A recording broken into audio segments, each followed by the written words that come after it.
जय श्री राम। परम श्रद्धेय स्वामी जी के चरणों में कोटि कोटि नमन। परम श्रद्धेय श्री गोसाई जी के चरणों में कोटि कोटि नमन। अनंत कोटि ब्रह्मांड नायक परात्पर सर्वेश्वर प्रभु श्री रामचंद्र जी के चरणों में कोटि कोटि नमन। सभी प्रेमी भक्तों को मेरा बहुत बहुत प्यार, बहुत बहुत आशीर्वाद। श्री राम जय जय राम, श्री राम जय जय राम। मंगल मूर्ति मारुति नंदन, सकल मंगल मूल निकंदन। पवन तनय संतन हितकारी, हृदय विराजत अवध बिहारी। मातु पिता गुरु गणपति नारद, शिवा समेत शंभु सुख सारद। चरण बंदी बिनऊ सब काहू, देहु राम पद नेह निबाहु। बंदऊ राम लखन भय देही, जे तुलसी के परम सनेही। जे तुलसी के परम सनेही। श्री राम जय जय राम, श्री राम जय जय राम। तो सज्जनों, बंदों राम लखन वैदेही और जे तुलसी के परम सनेही। मानस वंदना में श्री गोसाई जी लिखते हैं कि सपने हूँ साच हूँ मोहि पर, जो हर गौरी पसाओ। स्वप्न में भी यदि मुझ पर शंकर भगवान और पार्वती जी की कृपा है, यानी शंकर भगवान और पार्वती जी मुझ पर प्रसन्न हैं, तो जो राम कथा लिखने जा रहे हैं श्री गोसाई जी और उसका जितना प्रभाव लिख रहे हैं वो सब सत्य होगा। सपने हूँ साच हूँ मोहि पर, जो हर गौरी पसाओ। तो फुर हो जो कहूँ सब, भाषा भनित प्रभाव। कहने का तात्पर्य है कि जो उनकी कविता रचना है तो उसका जैसा प्रभाव वो कह रहे हैं कि मज्जन फल पेखिए तत्काला, और काक होय पिक बकौ मराला। माने ये जो सत्संग की महिमा है, जो राम कथा की महिमा है, तो उसका जो प्रभाव है कि जो इसका सेवन करेंगे उनकी जो स्थिति होगी, तो यदि शंकर भगवान और पार्वती जी की कृपा है स्वप्न में भी तुलसीदास जी के ऊपर, तो जो श्री गोसाई जी कह रहे हैं वो सब का सब अक्षरशः सत्य होगा और सत्य ही है। श्री गोसाई जी की जो भाषा रचना है वो एकदम समझ लो अमृत ही है सज्जनों। उनके वचन अमृत तुल्य हैं। कोई उसका गलत अर्थ लगाता है, कोई अर्थ का अनर्थ करता है, वो उसकी नासमझी है, वो उसकी नादानी है, वो समझदार नहीं है।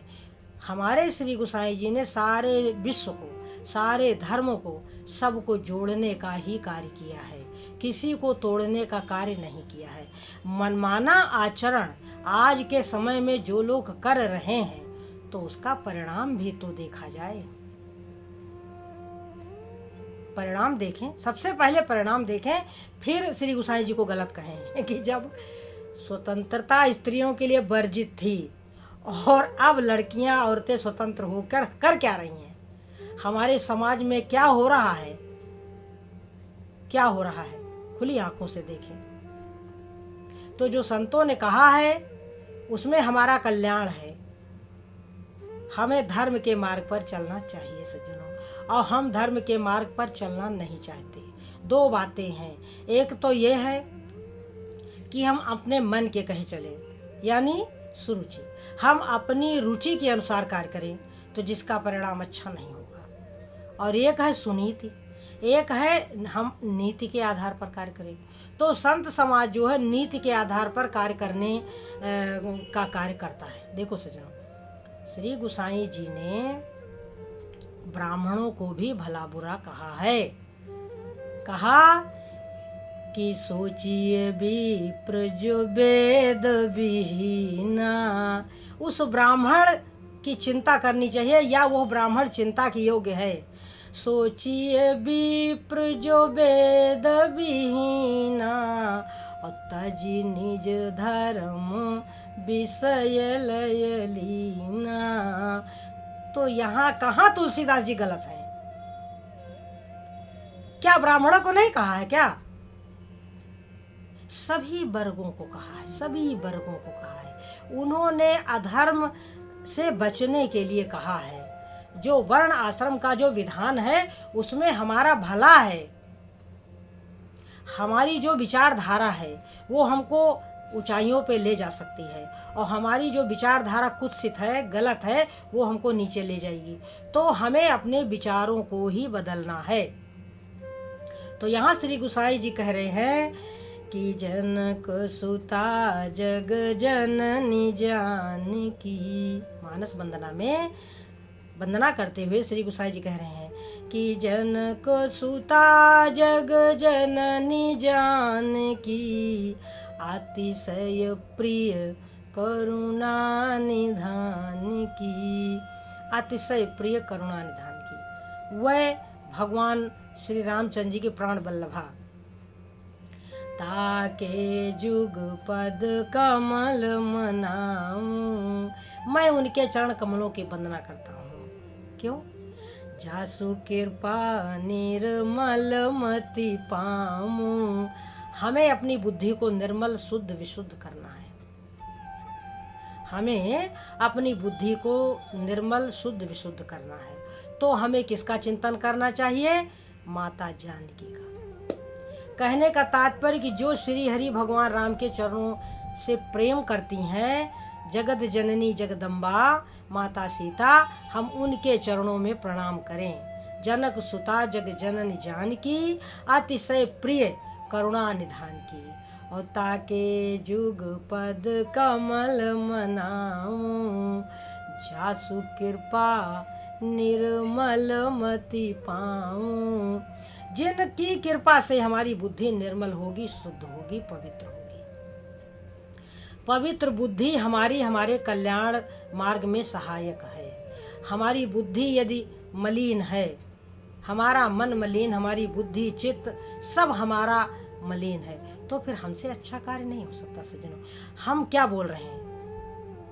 हम क्या बोल रहे हैं? हमारे मन का जो भाव है वो हम व्यक्त कर रहे हैं। तो पहले मन में चिंतन किस विषय का हुआ?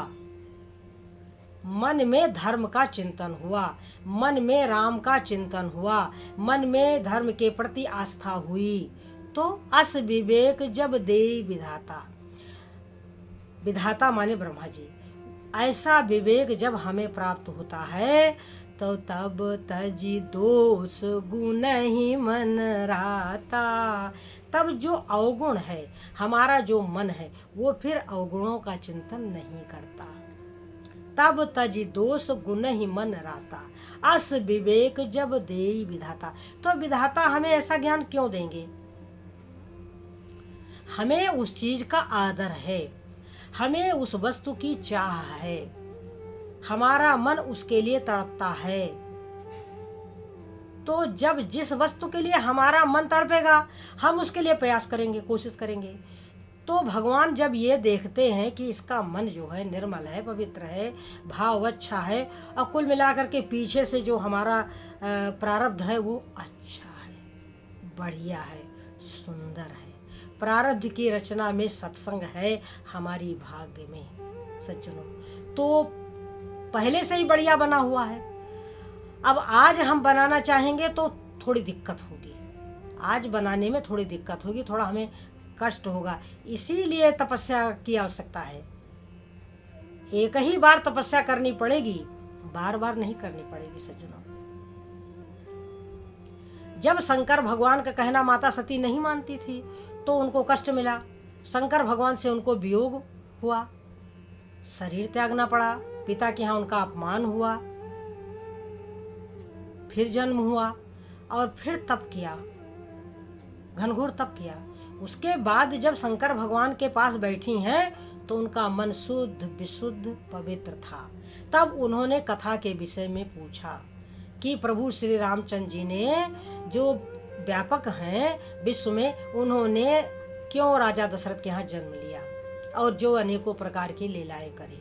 तो उन्होंने प्रश्न किया। तो शंकर भगवान अच्छी बात कह रहे हैं, कल्याण की बात कह रहे हैं और माता पार्वती उसको सुन रही हैं। जब हम सत्संग सुनेंगे ही नहीं, जब हमें धर्म की चर्चा प्रिय ही नहीं है, तो फिर कल्याण का मार्ग तो बंद है सज्जनों, कल्याण का मार्ग तो फिर बंद है। तो इसलिए तुलसीदास जी जो है माता सीता के चरणों की वंदना कर रहे हैं कि जासु कृपा निर्मल मति पाऊं। और जो हमारे नारायण हैं कि राजीव नयन धरे धनु सायक, वह नारायण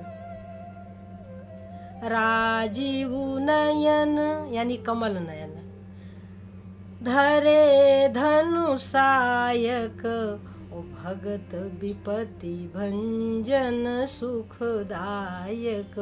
वह भक्तों की विपत्ति का हरण करने वाले सज्जन।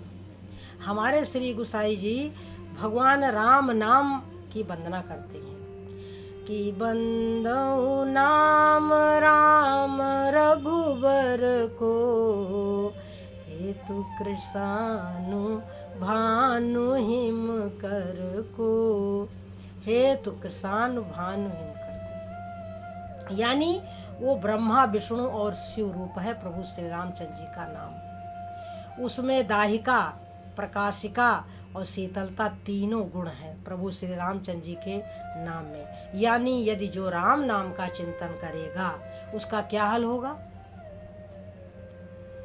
उसके जो पाप हैं वो सारे जल जाएंगे, उसके हृदय में ज्ञान का प्रकाश हो जाएगा, उसके हृदय में परम परम शांति हो जाएगी। तो इस तरीके से सज्जनों, राम नाम कोई साधारण नहीं है, वो एक अनमोल रतन है, अनमोल रतन। अब जिसे मिला, जिसने उसकी कीमत को जाना पहचाना, हृदय में धारण किया, तो उसको तो लाभ मिल सकता है। देखो, बिगड़ी जन्म अनेक की सुधरे अबही आज, अभी आज ही हमारा कल्याण हो जाएगा सज्जनों। बिगड़ी जन्म अनेक की, परंतु होता क्या है, अरे हम तो भजन करते हैं सांसारिक सुख भोगने के लिए ना। बस यही सारी गड़बड़ी यही है कि हमें तो भगवत भजन, भगवान को कोई नहीं चाहता, हमें तो सांसारिक सुख चाहिए, और सांसारिक सुख ना मिला तो फिर हमारा मन भगवान से हट जाता है सज्जनों। यही हमारी कमजोरी है। जबकि जो धनवान है उनसे जा कर के पूछो कि तुम कितने सुखी हो भाई, तब वो बताएंगे कि वो कितने सुखी हैं, बताएंगे। कोई सुखी नहीं इस संसार में, कोई नहीं सुखी है। नानक दुखिया सब संसार, सो सुखिया जिसु नाम आधार। कोई सुखिया नहीं है, केवल माया की रचना इस प्रकार की है कि धनवान आपको सुखी दिखता है। जब हम पैदल चलते थे और जब हम कार पे चलते हैं, अब दोनों स्थितियों का बोध जिसको है वो तो जानता है। तो सज्जनों, कहीं कोई सुख नहीं है। सुख है त्याग में, सुख है संतोष में, सुख सत्संग में है, सुख भगवत भजन में है, सुख सुख देने में है। सुख लेने में कोई सुख नहीं है। किसी को लगता है कि कोई सेवा कर रहा है तो वो दुखी है, और कोई सेवा करा रहा है वो सुखी है। ऐसा बिल्कुल नहीं है सज्जनों। जो सुख है सेवा करने में, वो सेवा कराने में कतई हो नहीं सकता। ये मेरा अपना निज का अनुभव है सज्जनों। तो ये तो अपने अपने विचारों की बात है। हम पलंग पर बैठ जाएं, कोई हमारी सेवा करे, कोई हमारी सेवा करे सज्जनों, और तो हमें जो सुख मिल रहा है तो किसके द्वारा मिल रहा है? जो सेवक है, जो सेवा कर रहा है सज्जनों। तो बड़ा तो वही हो गया बड़ा तो वो हो गया। दुनिया की सारी रीत उल्टी है सज्जनों। दाता बड़ा होता है,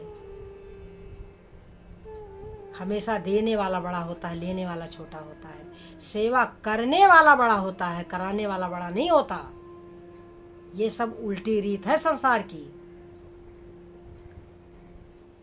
कहीं किसी में सेवा करने की मान लो बहुत अधिक इच्छा है तो हम उससे सेवा ग्रहण कर सकते हैं, परंतु उसकी इच्छा बहुत होनी चाहिए। कहीं वो मजबूरी में तो सेवा नहीं कर रहा है, वो हमारे लिए बोझ है। और ऐसा सेवादार बिरला है सज्जनों। इसलिए हम सेवा कराए नहीं, सेवा करें। तो सज्जनों, इसलिए जो संतों ने कहा है कि हम सेवा जितना कराएंगे, मान लीजिए हमने जितनी सेवा कराई उसकी हजारों गुना बढ़ करके हमें दूसरे की सेवा करनी पड़ेगी। इसलिए अगर आप इस समस्या से बचना चाहते हैं तो सेवा कराने की बात तो कभी सपने में भी ना सोचें, केवल सेवा करें। और रही गई बात अब सेवा करने की, वो आपके भाग्य में जितनी सेवा होगी उतनी आपको करनी पड़ेगी, बस इसके से अधिक आपको सेवा नहीं करनी पड़ेगी। हमने सेवा नहीं कराया तो हम क्यों किसी की सेवा करेंगे? नहीं करेंगे। जब कोई किसी की सेवा करता है, जब किसी का भाव उत्तम होता है तो उसको ऊंचा कर देते हैं भगवान, उसको श्रेष्ठ कर देते हैं। जिसके मन में सेवा भाव होता है उसको भगवान श्रेष्ठ बना देते हैं। केवल सेवा भाव भीतर में आते ही उसको श्रेष्ठ कर देते हैं, उसको उच्च कोटि की सेवा प्रदान हो जाती है। और जिसके मन में सेवा कराने का भाव है उसको निचले स्तर की सेवा मिल जाती है। यानी जो सेवा कराता है और सेवा कराने में सुख लेता है उसको निचले स्तर की सेवा इस संसार में प्रदान की जाती है। और जो सेवा नहीं कराना चाहता, जो सेवा करना चाहता, केवल चाहने की बात कर रहे हैं, करना चाहता है, उसको भगवान उच्च कोटि की सेवा देते हैं सज्जनों। इसलिए चाह हमेशा सबको सुख देने की होनी चाहिए, मन से, वचन से और कर्म से सज्जनों। हमारा थोड़ी सी सेवा से ही कल्याण हो जाता है, थोड़ी सी अच्छे भाव से हमारा कल्याण है और थोड़े से गलत भाव से हमारा बंधन है। इसलिए माया नगरी है। इस माया नगरी के रहस्य को हम जानते रहें, समझते रहें और बचते रहें। जानें, समझें और बचाएं अपने आप को सज्जनों। और यह दृष्टि आपको कहाँ से मिलेगी? राम नाम से मिलेगी। राम के प्रति यदि श्रद्धा है, राम नाम के प्रति यदि श्रद्धा है तो फिर आपकी दृष्टि खुल जाएगी और आपको दिखेगा कि हम दौड़ दौड़ कर सबकी सेवा करेंगे, दौड़ दौड़ कर करेंगे। और सेवा कराने की बात तो कभी सोचेंगे ही नहीं, कभी सोचेंगे नहीं, सपने में नहीं सोचेंगे कि जितना हमसे हो सके इस शरीर से, मन से, वचन से और कर्म से हम सबकी सेवा करें सज्जनों। तो इन्हीं शब्दों के साथ अपनी वाणी को विराम देंगे सज्जनों। ये नगरी है बड़ी सुंदर, यदि समझ में आए तो सुंदर है और ना समझ में आए तो फिर हम भटक जाएंगे सज्जनों। इसलिए सत्संग का ही सेवन करें, यहीं से हमारा उद्धार होगा। जय श्री राम।